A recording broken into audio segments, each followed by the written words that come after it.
Antonio Gonzalez, and welcome to Strategy Session, my regular program on politics and policy.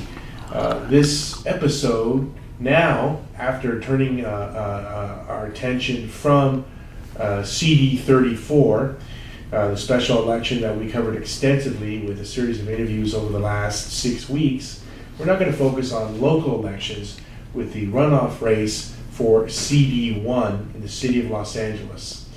Stay with us and we'll have City Councilman Gil Cedillo.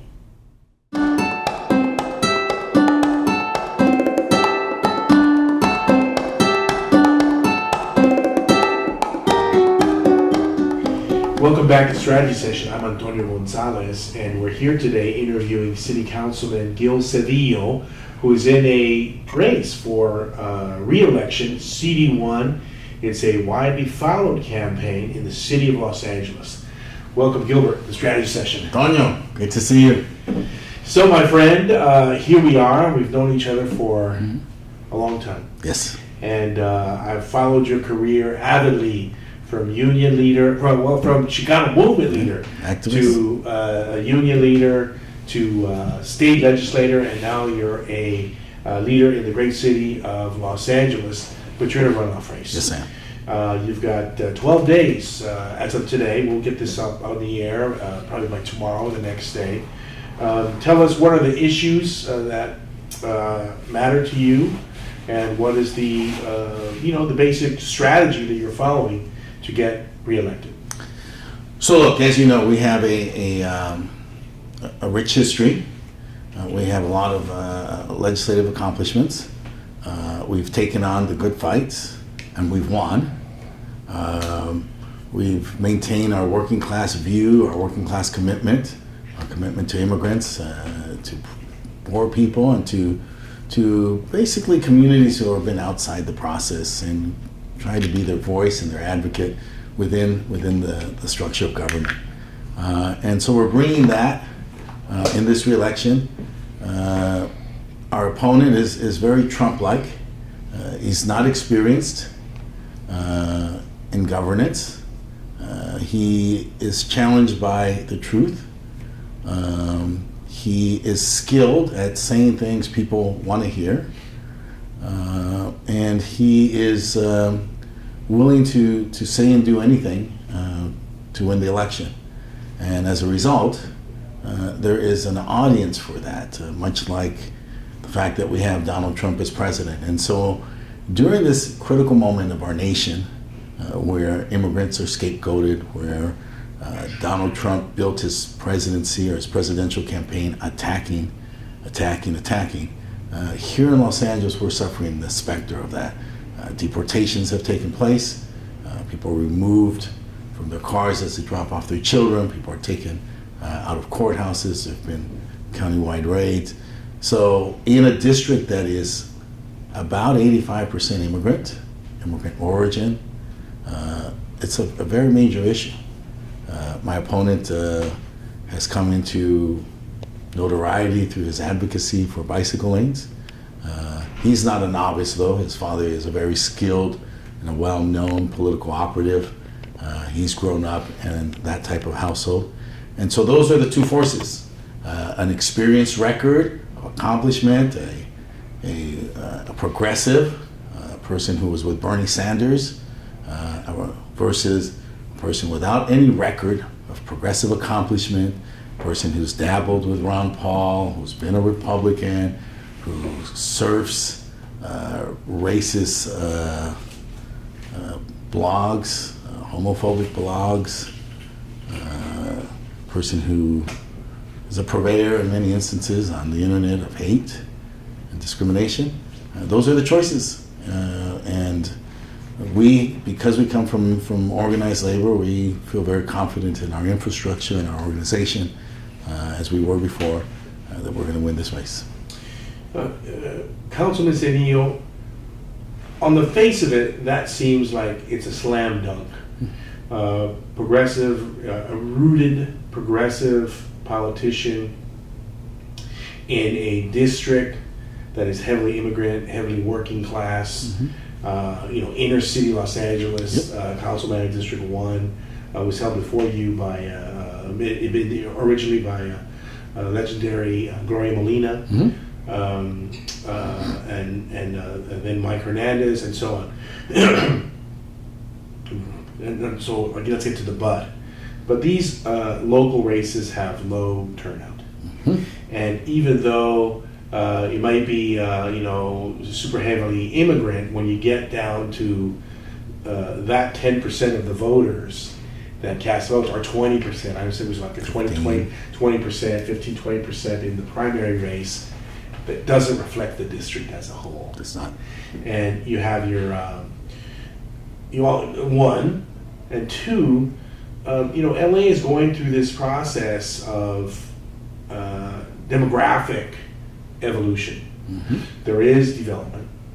There is investment in the inner city.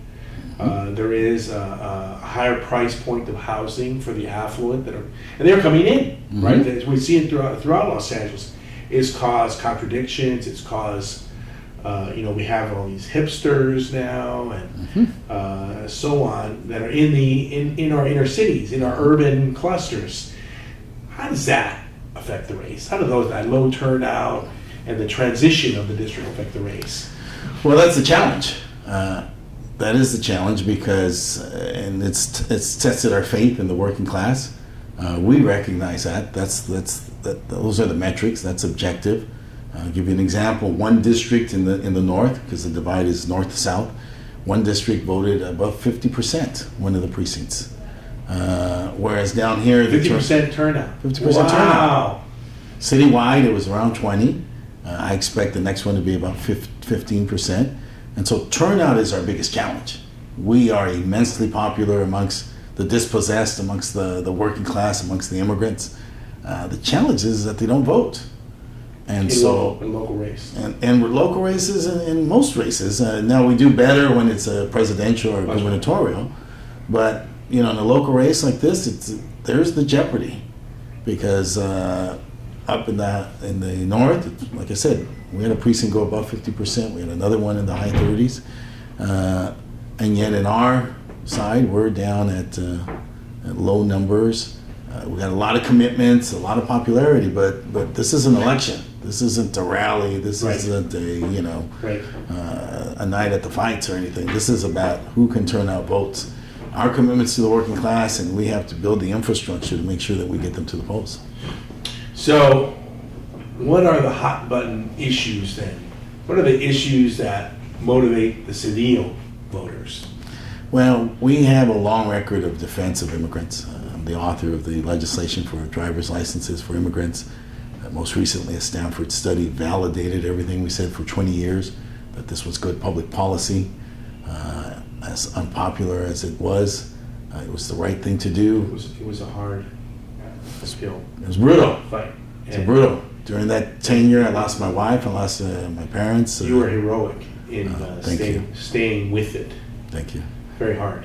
So this community knows that. I'm the author of the DREAM Act. They know that. Currently, I'm on the council as chair of the Immigrant and Civil Rights Committee. I'm advocating for sanctuary. We have put the motion forward to put $2 million to defend immigrants, make sure that everybody has a lawyer. That coupled with 3 from the county, 5 from the community, gives us $10 million. We're working to fortify Special Order 40, the rules within our city that limit the interaction between the LAPD and ICE. I've just put a motion in and supported a measure that would prohibit ICE from wearing police on their jackets because we are focused on community policing. The LAPD does not want immigrants to fear them. They want them to be good witnesses, good citizens. Right. And so that's a challenge. And one of the challenges, and that record though is what inspires immigrants to support us. Is there a danger in the fact that you are an unchallengeable historic champion of immigrant rights? Is there a danger of like a blowback? Yes. From folks that, they're not immigrants. They might be sympathetic or whatever, but They just see their interests and their priorities elsewhere, and they think maybe, whether true or not, is there a blowback or the possibility that you have an image of Yes. paying attention to one sector and not the other sector? Yes. And how do you confront that in a campaign Yes. scenario? That's the challenge. We suffer from humility. The fact of the matter is I wrote 100 laws while I was in the state legislature, signed by 4 governors, 2 Republicans, 2 Democrats. I wrote 30 pieces of Suffer legislation. from humility. That's a good quote. We wrote 30 bills tied to labor. I wrote 1 bill that went to the U.S. Supreme Court. I wrote landmark legislation like the brownfields cleanup that has given the state the capacity to clean up brownfields at multiple times of what it was before. I wrote the downtown rebound, which transformed downtown Los Angeles and moved over 50,000 people into a place where nobody lived. We are very, very proud of what we've done in the legislature, but also what we've done in city council. Opening up parks, 150 acres of more open space, paving hundreds and hundreds of miles, initiating a citywide cleanup campaign. Every other week for 4 years, we do cleanups with different communities in our district to clean up our community. Huge impact on the quality of life. We've made major inroads and progress in public safety, protecting our streets, making sure people can cross the street safely, trying to reduce fatalities, pedestrian fatalities. We have some of the most congested and most dense neighborhoods. And as a result, with that density, with street vendors, with intense population, and then traffic, you have high fatalities. We are doing all we can to reduce those, using the best practices and science to do that, ensuring and increasing the time it takes to cross a crosswalk, ensuring that pedestrians are in the crosswalk before cars are given any go to move. We're going to do some scrambled crosswalks where all the cars are stopped and people then cross. And the X. Yes. And then we're going to try to shorten the distance that people cross. So we've made, as a local leader, as a local entity, we've done great things. Big purchases of large parcels of land to create open space both for the river, something called Flat Top Hill.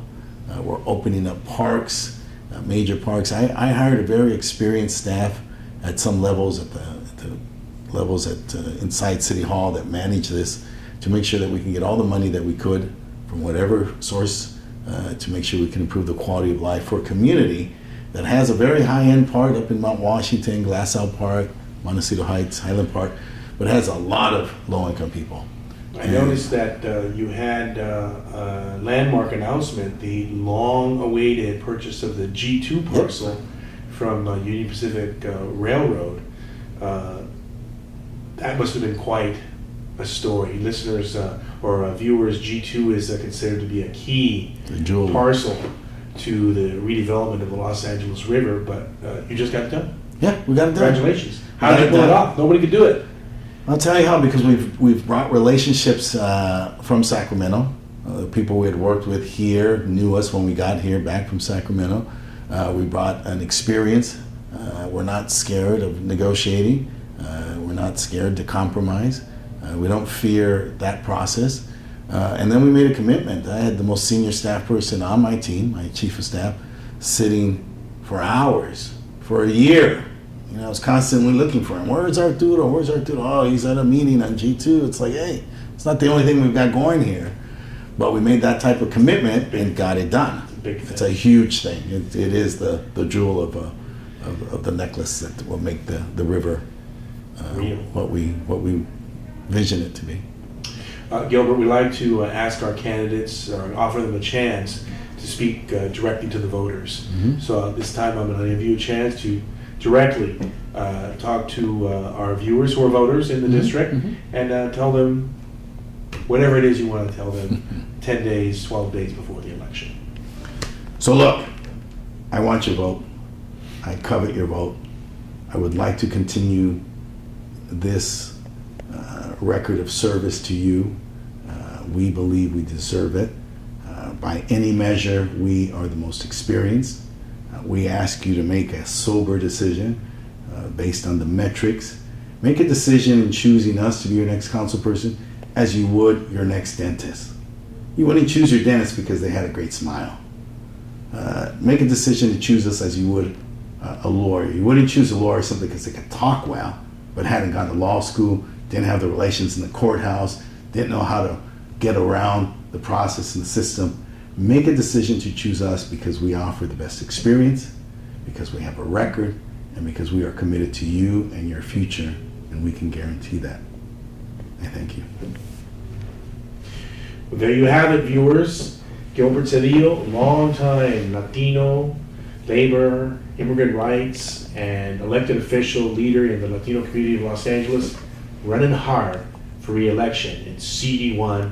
Elections are May 16th. Don't forget to vote. I'm Antonio Gonzalez for Strategy Session. We'll sign off now, but a new wrinkle to our show. If you want to tune in for a longer interview, listen in on our podcast on Strategy Session with Antonio Gonzalez. Hasta pronto.